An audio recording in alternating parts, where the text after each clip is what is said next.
Hello दोस्तों, मैं हूं दिनेश केवोरा। आप सबका स्वागत है रोजी रोटी कार्यक्रम के अंदर।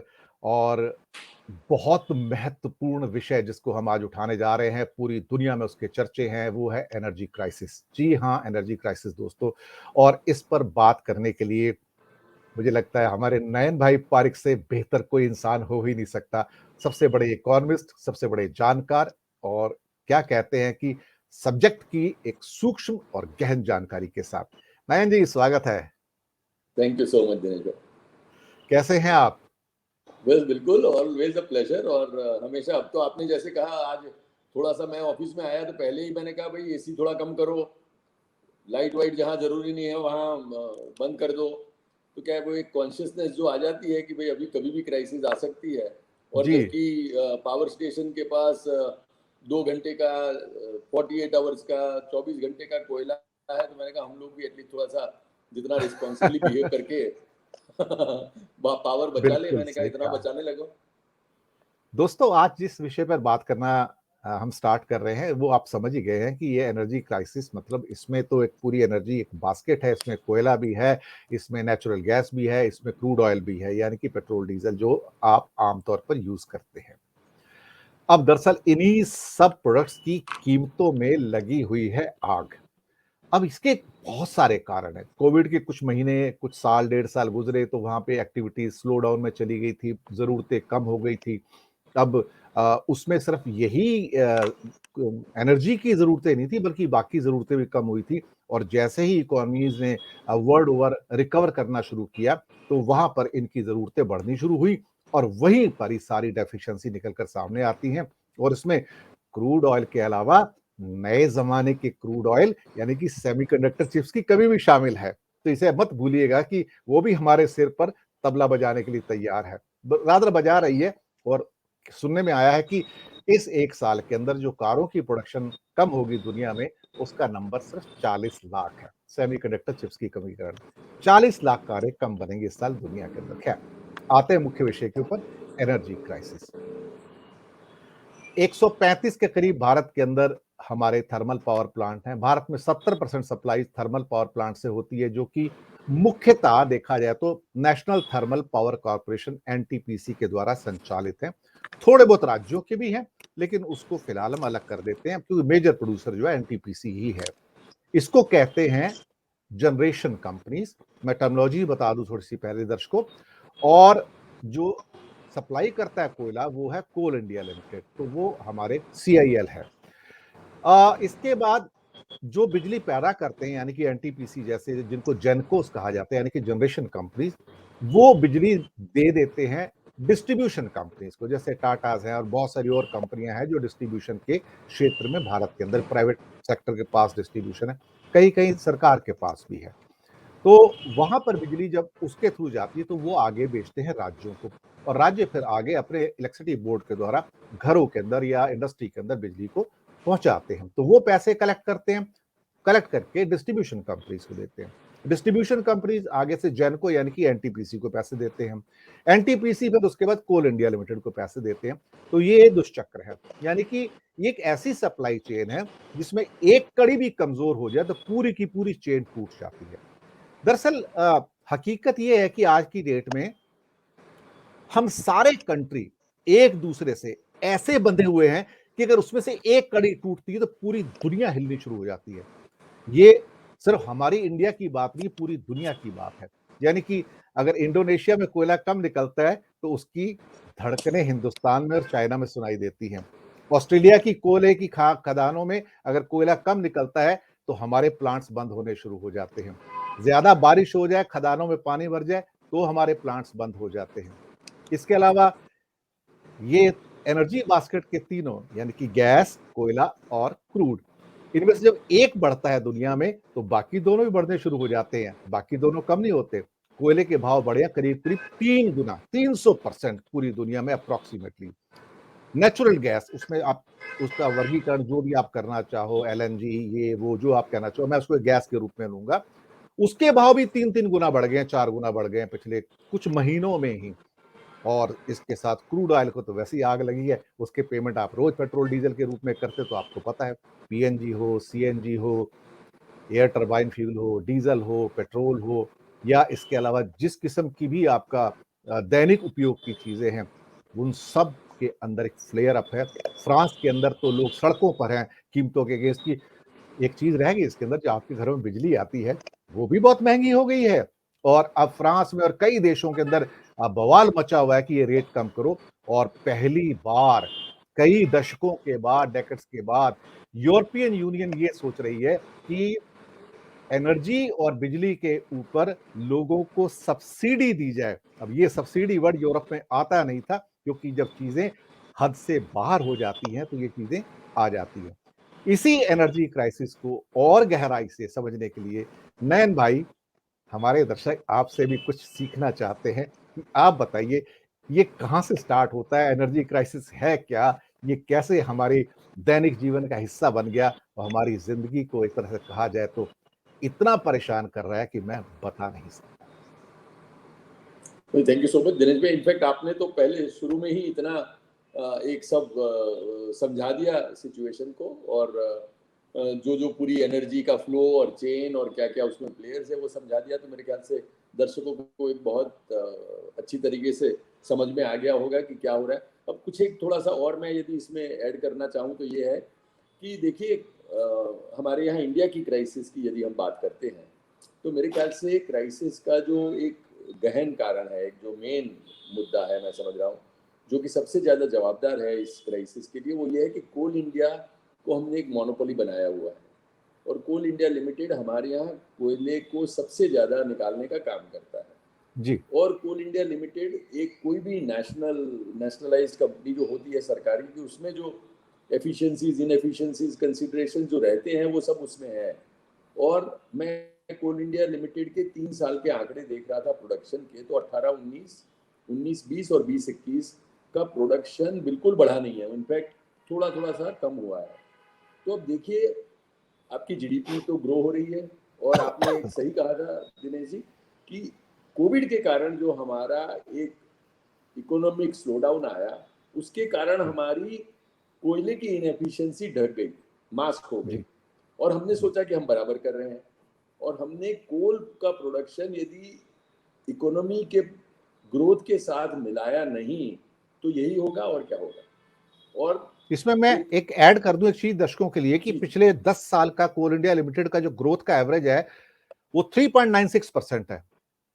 लेस और देन जीडीपी ग्रोथ क्या 4% पर होगा, ईयर का है। देखिए तो कमी तो होगी ना अपने आप ना फिर सर। तो हमेशा गैप रहेगा। अब जी। जब तक गैप आपको आके सामने आके खड़ा ना हो जाए एक राक्षस की तरह, तब तक आप उस पे यदि तवज्जो न दें, आप उस पर ध्यान न दें, और समझ रहे हैं कि जैसे आपने कहा 10 साल से और पिछले 3 साल से तो जीरो ग्रोथ, ऊपर से आप थोड़ा सा कम कर रहे हैं। तो यस। यदि आपकी इकोनॉमी 1 साल तो ठीक है, कोविड के टाइम पे कम थी तो आपको इतना अखरा नहीं। और ये मैं समझ रहा हूँ कि पिछले 10 साल से भी क्यों इतना नहीं अखरा है, क्योंकि मैं समझ रहा हूँ कि कोल का हमारे लोगों का रिजर्व्स पूरे विश्व के 10% के रिजर्व के बराबर है। तो हम जी। कोल में एक एबंडेंस के रूप में है, हम कोल के प्रोडक्शन और कंजम्पशन में नंबर 2 है। और हम इतना कोल रिजर्व्स होने के बावजूद 25% कोयला इंपोर्ट करते हैं कहीं ना कहीं से। क्यों क्यों हम खुद का कोयला नहीं बना पा रहे? अब यदि आप स्ट्रेटेजिकली कोई नहीं अपना कोयला निकालना चाहते और बाहर का यूज करते हो तो बराबर है। बट अदरवाइज आप यदि कोयला बाहर से इंपोर्ट करते हो तो मैं कह रहा हूँ कि कोल इंडिया लिमिटेड की इनएफिशिएंसी ढक जाएगी, क्योंकि जैसे जैसे आपका कोयले का प्रोडक्शन कम हुआ और डिमांड ज्यादा हुई तो आप बाहर से इंपोर्ट कर लेंगे, और इंपोर्ट जी। भी एक दाम पे हो रहा था। पर सब फैक्टर्स कैसे आपके साथ में हो गए इकट्ठा आपके सामने, वो क्या हुआ, जैसे आपने बारिश का कहा कि बारिश हमारा जो है वो अगस्त एंड पे टेपर ऑफ हो जाती थी। इस बारी अभी कल भी बारिश हुई थी अहमदाबाद में, तो अभी बारिश से आपने जैसे कहा खदानों में पानी भर जाता है, कोल का प्रोडक्शन असर होता है। तो आपका एक तो बारिश हुई, एक तो दूसरा इकोनॉमी जो आप समझते थे उसके बावजूद अच्छा ग्रो हो गया। सॉरी। तीसरा, आप कोल इंडिया का प्रोडक्शन इतना रहा, और आपने जैसे कहा वर्ल्ड ओवर इसके दाम बहुत बढ़ गए, तो आपके यहाँ प्रोडक्शन नहीं हुआ तो आप तो बाहर से ले लेते, इंडोनेशिया से जी। मंगा लेते। पर बाहर का जैसे आपने कहा $50 पर टन का कोयले का भाव जो है अब 200 टन पहुंच गया, तो 4 गुना $200 भाव। हो गया है। अब हम लोग यदि इस डॉलर पे और इस दाम पे यदि इंपोर्ट करते हैं तो आगे ये पास ऑन नहीं कर पाते हैं पूरा। तो जी इसीलिए इतने दाम पे इंपोर्ट करने की छाती नहीं है हमारी। क्यों, कैसे करें? इतने दाम पे लेके हम लोग क्या बनाएंगे, क्या बेचेंगे, क्या लोग उसको यूज करेंगे और कैसे हमको पैसा दे पाएंगे? और जैसे कहा आपने, कहा पूरी श्रृंखला में, जैसे इंग्लिश में कहते हैं the chain is only as strong as its weakest link. तो यस आपने वो बहुत यस बखूबी शुरू में समझाया कि हमारी जी जो भी वीकेस्ट लिंक है उसके बराबर की स्ट्रेंथ पूरी चेन में है। तो इसीलिए आप कोई एक पार्ट उसका स्ट्रेंथन कर लेते हैं तो उससे जी कोई फायदा नहीं जब तक वो वीकेस्ट लिंक को आप स्ट्रॉन्ग नहीं करते। मेरे हिसाब से हमारा वीकेस्ट लिंक कोयले का प्रोडक्शन है। और वो हमने क्योंकि इतना ध्यान नहीं दिया, अब शुरू किया है कि हम प्राइवेट कंपनीज को भी अलाउ करने की शुरुआत की है। उसका रिजल्ट हम लोगों को मिलेगा। पर वो जब तक रिजल्ट नहीं मिलेगा तब तक, क्योंकि हम लोग सिर्फ कोल इंडिया पे निर्भर हैं और बाहर भी दाम थोड़े अट्रैक्टिव थे इम्पोर्ट के, तो हमारा चल गया काम।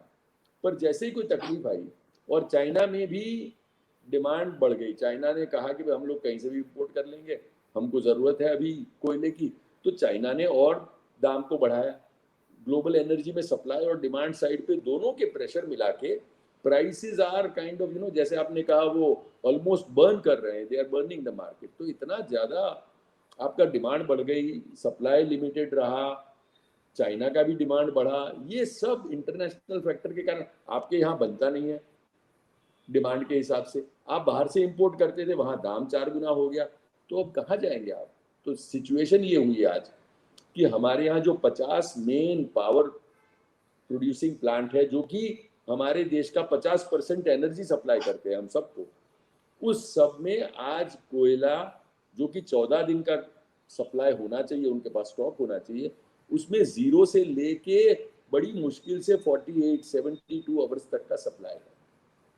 तो ये समझ लीजिए, हमारे जो रोजी रोटी देखने वाले दर्शक मित्र है वो समझ लिए कि आपके यहाँ आज पावर आ गई तो कृपा इसकी, क्योंकि वरना आपको जो पावर सप्लाई करने के लिए प्रोड्यूस कर रहे हैं उनके पास कोयला कहीं 2 घंटे का है, कहीं 5 घंटे का है, कहीं 40 घंटे का है। और ये जो है वो 50% जो हमारे प्रोड्यूस करते हैं इलेक्ट्रिसिटी, वो सब प्लांट का हाल है। तो जी कई राज्यों ने अपने जो भी यूजर्स हैं उनको ऑलरेडी वार्निंग देना शुरू कर दिया है कि भाई आप कम करें, आपका यूज कम करें। क्योंकि शॉर्ट टर्म में आप क्या कर सकते हैं, लॉन्ग टर्म में आप कोल इंडिया का प्रोडक्शन बढ़ा सकते हैं, बाकी का काम कर सकते हैं। शॉर्ट टर्म में तो आप अपनी डिमांड ही कम कर सकते हैं। तो मैं दिनेश आपने भाई भी को सुना यही बोल आपने भी सकता हूँ, सुना आपने भी सुना बिजली बचानी शुरू कर दी है ऑफिस में। मैं आप देख रहा हूँ, मैं कह रहा हूँ पहुंच रहे हैं इतनी बार अपना, तो मैं समझ रहा हूँ आपने भी एसी थोड़ा सा हल्का चलाया है बिल्कुल कि भाई नहीं, मैं एसी वैसे बंद 24 बंद का कर दिया टेम्परेचर है। रखता हूँ, अब 26 का रख रहा हूँ और आप पूछ रहे हैं। तो हम सब मैं क्या डिमांड साइड पे जो है वो इमीडिएटली जो हमारे से हो सकता है वो यही हो सकता है। मैं सवेरे ही वाइफ को बोल रहा था, मैंने कहा भाई ये एसी कम करो, अभी थोड़ा सा अपना पंखा चलाएं। तो हम लोग थोड़ा सा कॉन्शियस होके ये करने लगे। पर मैं समझ रहा हूँ कि साथ में हम सबको मिलके डिमांड साइड पे थोड़ा सा काम करें। पर डिमांड साइड पे इंडिविजुअल पे आप जो भी काम करेंगे, मैं समझ रहा हूँ पूरी इकोनॉमी को स्लो डाउन करेगी। क्योंकि हम सब एक डिमांड को रिप्रेजेंट कर रहे हैं, इंडस्ट्री है वो डिमांड को रिप्रेजेंट करे। यदि इंडस्ट्री को आप पावर नहीं देंगे, वो सप्लाई कहाँ कर पाएगी? जैसे आपने कहा कोई इंपोर्ट के, आपके पास एक्सपोर्ट के ऑर्डर है, बाहर से ऑर्डर है और आपको पावर नहीं मिल रहा है या बहुत महंगा पावर मिल रहा है, तो आप कैसे वहां कॉम्पीट कर पाएंगे? क्या सप्लाई कर पाएंगे आप? आपके शिपमेंट टाइम पे नहीं पहुंचा पाएंगे और उसके कारण जो असर पड़ेगा, मैं और आप तो अपना पसीना पहुंच भी लेंगे, पर यदि इंडस्ट्री को पसीना आ गया तो हमारी पूरी इकोनॉमी पे इसका असर पड़ेगा। और पावर तो लाइफलाइन है, उसके बगैर लोग प्रोड्यूस क्या करेंगे, जिएंगे क्या? इट इज जी even on ease of living. क्योंकि यदि आपके पास पावर नहीं है तो हम पावर पे सब इतने डिपेंडेंट है। और सिर्फ पावर ही नहीं, जैसे आपने कहा, आपका जब यदि पेट्रोल डलवाने जाते हैं और बॉम्बे में तो 110 भाव हो गया है, यहाँ 100 को क्रॉस कर गया है, तो ये सब चीजें आपकी ईज ऑफ लाइफ को पूरा नीचे ले आती है, हम सबको असर करती है। रोजी रोटी वाले हमारे जो दर्शक है, मैं उनको बताना चाहूंगा कि यदि आप तक कोई पावर कट की बात नहीं पहुंची है अब तक, क्योंकि आप बॉम्बे में रहते हैं, फॉर्चुनेट है, अहमदाबाद जैसे बड़े शहरों में रहते हैं, तो मेरे ख्याल से यहाँ असर कम होगा। पर जो जो और जगह पे रहते हैं वो तैयार रहे कि आज नहीं तो कल ये चीज हो सकती है। और इसके लिए जो जो तैयारियां करनी है, जो जो अपने आप को थोड़ा सा रिकैलिब्रेट करना है, वो करने की एक आवश्यकता मुझे दिख रही है। जी, बिल्कुल आपने सही कहा। मैं कुछ चीज़ें और जोड़ देता हूँ यहाँ पर अपने दर्शकों की ख़ास तौर से जानकारी के लिए कि चाइना ने हमारे जो रिन्यूएबल एनर्जी एक सोर्स हो सकता है भारत का एक स्ट्रॉन्ग सोलर और विंड के अंदर जहाँ कंट्रीब्यूशन है, उन्होंने अपनी सारी सप्लाईज़ को जो कई गीगावाट के हमारे पावर प्लांट्स थे उसको डिले कर दिया है कि हमारे पास सप्लाईज़ नहीं है, प्रोडक्शन बंद है। इसके अलावा चाइना के अंदर दुनिया के सबसे ज़्यादा कंटेनर्स बनाने की जो 3 बड़ी कंपनियाँ चाइना की ही हैं और मेजॉरिटी ऑफ कंटेनर्स वही बनते हैं, तो उनका इतना स्लो डाउन है, वो नए देने के लिए इस टाइम काबिल नहीं है। दुनिया में कंटेनर्स अवेलेबल नहीं है। फ्रेट रेट, समुद्री फ्रेट रेट्स 4 गुना से ज़्यादा वहाँ पर बढ़ चुके हैं और बहुत सारी चीज़ें जो हमारे साथ इस टाइम इंडिया में हो रही हैं, वो सारे के सारे कोयले के क्या कहते हैं व्यापार से मिसमैनेजमेंट पे डिपेंड करती हैं। ये मिसमैनेजमेंट है। एक बहुत बड़े शख्सियत थे दुनिया के जिनका नाम था नेपोलियन। नेपोलियन साहब ने एक बात कही थी, मैं दर्शकों को बता दूं इससे पहले मैं अगला प्रश्न करूं नयन भाई से। उनका कहना था कि जो वीक कमांडर्स होते हैं, कमजोर कमांडर होते हैं आर्मी के, वो हमेशा टैक्टिक्स की बात करते हैं, हमेशा टैक्टिक्स की बात करते हैं और जो समझदार जो एकदम फुल ऑफ विजडम कमांडर्स होते हैं, वो लॉजिस्टिक की बात करते हैं। यहीं पे हमने मार खाई है। हम शायद क्या कहते हैं ना कि एक पूरी टैक्टिक्स में लगे रहे कि हम सुधार लेंगे, ये कर लेंगे, लेकिन जो हमारी सबसे कमजोर कड़ी थी, वो लॉजिस्टिक है। हम उसको मैनेज ही नहीं कर पा रहे हैं, हम उसको समझ नहीं पा रहे हैं, हम उसको एंटिसिपेट ही नहीं कर पा रहे हैं कि अल्टीमेटली जब समुद्री व्यापार कर रहे हैं तो कंटेनर कहाँ से आएँगे? जहाज कहाँ से आएँगे? फ्रेट रेट को कैसे मैनेज करेंगे? इंडिया के अंदर जो फ्रेट रेट्स हैं आपके जहाँ पे प्रोडक्शन सेंटर है वहाँ से पोर्ट में जाने के, वहाँ पे किराया 1.5 गुना 2 गुना बढ़ जाता है, उसको कैसे मैनेज करेंगे? सारी की सारी सप्लाई चेन्स की जो समस्या है, वो लॉजिस्टिक में आती है। चाइना बहुत बड़ी समस्या से जूझ रहा था, अभी जूझ रहा है। उससे पहले उसकी कामयाबियाँ उसकी लॉजिस्टिक के अंदर थी सारी की सारी कि लॉजिस्टिक बेहतरीन था, इसलिए कामयाब थे। वियतनाम इसलिए बेहतरीन कि लॉजिस्टिक बेहतर है या थाईलैंड या ताइवान, लॉजिस्टिक के कारण सिर्फ। हम वही चूक जाते हैं, हम लॉजिस्टिक के ऊपर ध्यान नहीं देते हैं। नयन भाई, मूल प्रश्न पे आते हैं। क्या करना चाहिए? अब समस्या सबको पता है यहाँ पर। Everybody nose what is happening around the world. China जूझ रहा है, यूरोप में 3 गुना दाम बढ़ गए हैं बिजली के और गैस के। अभी सर्दियाँ आ रही हैं तो बहुत बुरे हालात होने वाले हैं वहाँ पर। इसको मैनेज कैसे किया जाए? मैं समझ रहा हूँ कि हम लोग इंडिया में बैठे हैं तो एक हम एडवांटेजियस सिचुएशन में हैं, इसलिए कि हमारे पास जो है वो रिजर्व्स कोल के बहुत ही बढ़िया है और हमारे पास we are sitting on vast resources of coal which are underground. पर पर सर वो हमने सारे मिसमैनेज्ड हैं, मिसमैनेजमेंट का शिकार हैं। पर क्योंकि आप बोल रहे हैं कि अब क्या करें तो मिसमैनेजमेंट से मैनेजमेंट की शुरुआत तो करनी पड़ेगी। You can not say that you हाँ, are mismanaging and you will mismanage for ever and that things would still be okay. देखिए आपको समझ आ गई, ठीक है, आपने अब तक किया, कोई तरीके से चल गया, आपको बड़ी कोई भी क्राइसिस नहीं आई क्योंकि आपके यहाँ कोई तकलीफ थी तो आप इंडोनेशिया से ले आए। बाकी के ग्लोबल फैक्टर्स आपको कहीं मदद कर गए, कहीं इकोनॉमी का स्लो डाउन मदद कर गया, कहीं ग्रोथ थोड़ा सा कम हो गया और आपकी कमियां थोड़ी सी ढक गई। पर जबकि अब सेम सिचुएशन आपकी हर जगह पे हो रही है और आपने जैसे कहा सिर्फ एक ही एनर्जी बास्केट में नहीं, हर जगह पे ये हो रहा है कि क्रूड पे भी ये हो रहा है, गैस पे ये हो रहा है, आपके कोयले पे ये सिचुएशन। मैं समझ रहा हूँ कि हमारे एडवांटेजेस क्या है और जिस पे हम लोग बिल्ड करें। जैसे आपने कहा कि इसका सोल्यूशन क्या है, मैं सोल्यूशन ये देख रहा हूँ कि कोल इंडिया लिमिटेड पे हमारी जो डिपेंडेंस है वो कम से कम करें। मैं समझ रहा हूँ कि कोल इंडिया पे हम लोगों ने ऑलरेडी 1-2 साल से वो एक्ट पास किया है, हम लोग अब प्राइवेट कंपनीज को अलाउ करने लगे हैं। उसको एकदम एक्सिलरेटेड वे से ऐसा करें कि कोल इंडिया लिमिटेड से हमारा जो कोल का सोर्स है वो कहीं 20-25% पे आ जाए। बाकी के यदि प्राइवेट सेक्टर के लोग कोल में आते हैं तो मैं समझ रहा हूँ उसके कारण एफिशिएंसी आएगी, उसके कारण वो लोग पूरा सोच के up to the time coal is extracted and provided वो सबका सोचेंगे और मैं समझ रहा हूँ कोल इंडिया लिमिटेड को भी एक कॉम्पिटिशन मिलेगी। तो मैं एक तो ये समझ रहा हूँ कि कोल पे हमारे पास अपॉर्चुनिटी भी है, रिजर्व। देखिए आज रिजर्व ही नहीं होते तो क्या करते, तो इसीलिए रिजर्व्स हैं। तो अब इसको कैसे आपको ठीक से मैनेज करना उसको सीखना पड़ेगा और जैसे आपने कहा लॉजिस्टिक्स भी देखना पड़ेगा। सब आपने बना लिया वही जरूरी नहीं है, आपके कोल जहाँ रिक्वायरमेंट है वहां तक पहुंचाओगे कैसे उसको, उसको रेक से पहुंचाएंगे क्या, आपके लिंकेजेस बैठाएंगे आप, यदि क्या जल मार्ग से इनको ले जा सकते हैं ताकि वो एफिशिएंट हो जाए। आपकी नदियाँ वगैरह जो है उसका भी कोई उपयोग कर सकते हैं कि सिर्फ आप सड़क पे या सिर्फ आप रेल पे निर्भर करेंगे।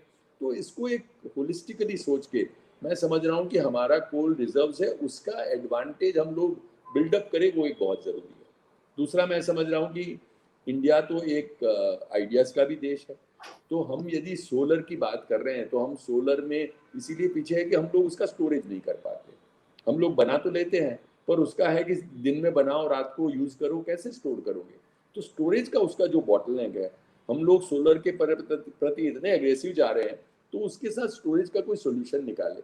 मैं जो जो कॉलेजेस में इन्वॉल्व हूँ वहाँ मैं अपने लड़कों को बोलता हूँ कि आप इसका कोई out of the box solution निकालिए ताकि स्टोरेज जो है वो इनएक्सपेंसिव हो और सोलर पावर आप ऐसे करके स्टोर करके रख सके ताकि इट्स यूसेज वुड इंक्रीज। अभी ये सब करके भी हमारा कोल पे डिपेंडेंस और कोल से जो पावर प्रोड्यूस होता है उस पर डिपेंडेंस हमारा आज भी 70% है। तो उसको कैसे कम करें? हम लोग जो सोलर पे काम किया उसको विंड के बहुत लिमिटेशंस है पर सोलर में मैं समझ रहा हूँ कि हमने एक अच्छा काम किया है अदर देन द स्टोरेज। उसमें जो अभी स्टोरेज है वो इतना एक्सपेंसिव है कि पूरी सोलर की ऑल्टरनेटिव को थोड़ा सा वीक कर देता है। तो उस पर काम करना जरूरी है। मेरे ख्याल से हमारे जो बड़े बड़े ग्रुप्स है अभी रिन्यूएबल एनर्जी पे बहुत फोकस्ड है और मैं समझ रहा हूँ कि उसमें जो ये वीक लिंक है अगेन है जैसे आपने कहा पूरी कोई भी चेन इतनी ही स्ट्रांग होगी जितनी की उसकी वीकेस्ट लिंक है। तो सोलर में मैं समझ रहा हूँ वीक लिंक हमारी है स्टोरेज। स्टोरेज पे हम लोग यदि काम करते हैं तो I think we'll be able to do something better and we'll provide an alternative. तीसरा मैं समझ रहा हूँ कि गैस गैस का भी हमारे यहाँ एटलीस्ट एक सिचुएशन ऐसी है कि पूरे एनर्जी बास्केट में gas is a clean fuel और हम लोग उसको इतना ज़्यादा यूज़ नहीं कर पाते हैं। हमने अपनी अगली चर्चा में भी मेरे ख्याल से रोजी रोटी पे ही जिक्र किया था कि एटलीस्ट हम लोग 15% के आसपास यदि अपने गैस के बास्केट को ले आए तो हमारा अभी अभी एनर्जी जो पूरा 6% है। बास्केट है अभी अभी 6% है। 6%। हाँ, तो उसको कहीं 15 पे भी ले आए तो I think then it would be at least around the global average of what gas is contributing globally. तो हम लोग एटलीस्ट वहां तक यूरोप में 25 और 40% के बीच है हाँ उसका हाँ यूज। कहीं कहीं तो बिल्कुल आई थिंक पर हम लोग एटलीस्ट ग्लोबल एवरेज पे तो आए और फिर तो अगेन जैसे आपने कहा यूरोप वगैरह जहां जहां है वहां हम लोग और भी थोड़ा सा करें पर at least in short and medium term हम लोग गैस को हमारे एनर्जी बास्केट में अपनी जो एक जुडिशियस जगह है वो they and we kind of draw from there. I think कि ये थोड़ा सा हम लोग कर ले कोल का प्रोडक्शन में थोड़ा सा प्रोफेशनलिज्म और प्राइवेट सेक्टर को लाएं, लिंकेजेस अपने दुरुस्त कर लें और हम लोग तब तक क्या है कि डिमांड साइड को मैनेज करके हम लोगों को चलाना पड़ेगा क्योंकि कल को सप्लाई कम हो जाएगी तो हम लोग डिमांड कैसे कैसे हमारी जो कभी कभी जैसे नॉन प्रोडक्टिव डिमांड हो, जैसे आप यदि कहीं कोई गलती से बिजली का अपना बल्ब छोड़ देते हो खुला या कोई, हम तो वैसे करते नहीं है क्योंकि लाइट का बिल आता है तो हर एक पहली को हमको भरना पड़ता है तो हम सबको थोड़ा सा करता है तो we are anyway very conscious. पर हम लोग ज़्यादा से ज़्यादा एनर्जी एफिशिएंसी पे लाएं। हमारी इंडस्ट्री जो है वो कंटिन्यूअसली छोटे छोटे यूनिट से वो भी एनर्जी ऑडिट करवाएं, अपना एनर्जी का कंजम्पशन चेक करते रहे। मैं कई यूनिट्स में एडवाइस करता हूँ वहां मैं देखता हूँ कि एनर्जी एटलीस्ट उसमें 10% का सेविंग हमारा हो सकता है by just efficient use of the energy and by doing regular energy audit and improvising. तो मैं समझ रहा हूँ हम सबको साथ मिलकर इस पे काम करना पड़ेगा और तब जाके मैं समझ रहा हूँ कि हम इसको कोई सिचुएशन का समाधान ढूंढ पाएंगे। दर्शकों, मैं नयन भाई की बात को जरा सा आगे बढ़ा के कुछ चीजें ऐड करना चाहूंगा। हमें एक बात नहीं भूलनी चाहिए कि अमेरिका हो या यूरोप हो, इसमें एक substantial part of the power even Japan के अंदर न्यूक्लियर पावर से आता है और इंडिया में न्यूक्लियर पावर एकदम से स्टैग्नेंट चल रहा है। यहाँ पर कोई नई योजनाएं नहीं आ रही हैं, कोई नए रिएक्टर्स की बात नहीं हो रही है, कहीं पे कुछ नहीं हो रहा है। ऐसे लगता है कि जैसे हमने न्यूक्लियर पावर को अबंडन कर दिया है और ना चर्चा है ना उसके ऊपर कोई समझौता, कुछ नहीं है आज। जबकि इंडिया की ऐसी परिस्थिति है कि रशियन रिएक्टर के अलावा अगर चाहे तो बिजली के लिए अमेरिका से भी पूरी की पूरी प्रौद्योगिकी, जिसको कि आप टेक्नोलॉजी कहते हैं, वो ले सकता है।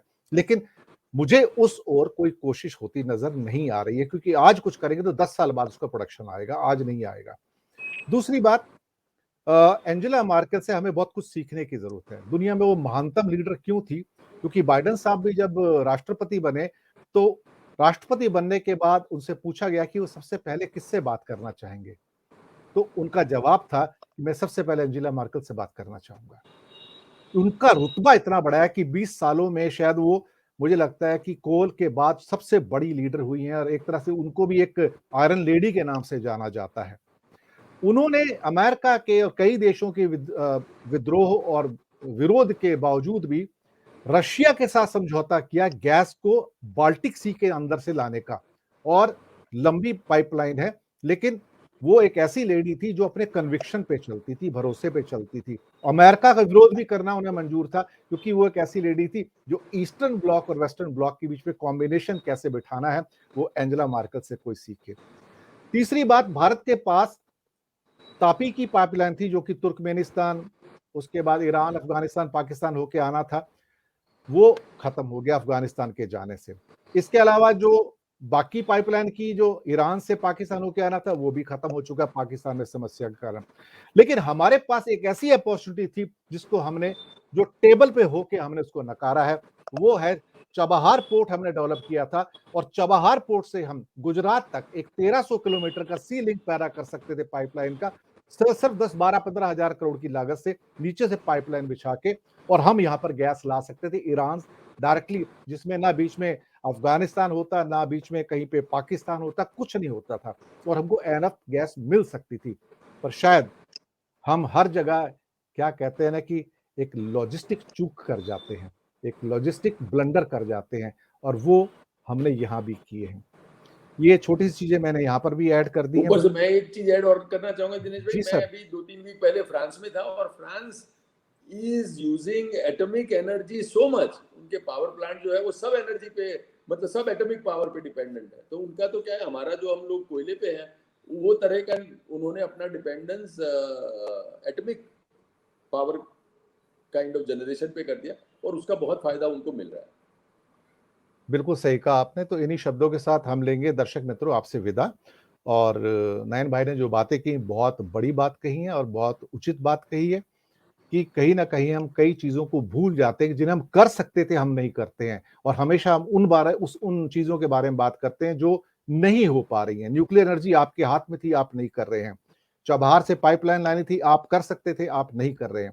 तो बहुत सारी चीजें जो हम कर सकते थे, लेकिन हमारी प्रायोरिटी शायद कहीं और चली जाती है। खैर, ये विषय इतना बड़ा विषय है कि मैं घंटों बात करूं तो भी शायद ये विषय समाप्त ना हो, लेकिन समय की बाध्यता है, मेहमानों के समय की बाध्यता है, और सुबह-सुबह मैंने नयन भाई का काफ़ी टाइम ले लिया है आज। तो आज वैसे भी उनको भी काफ़ी कार्य हैं, ऑफ़िस में भी हैं वो, तो मैं समझता हूँ कि अब उन्हें भी अपने कार्य में लिप्त हो जाना चाहिए और मैं भी अपने कार्य से आगे बढ़ता हूँ। दर्शक मित्रों, दीजिएगा आज्ञा, और बहुत जल्दी मुलाकात होगी अगले मुद्दे के साथ, नए मेहमान के साथ। और नयन भाई, आपका शुक्रिया। Thank you so much.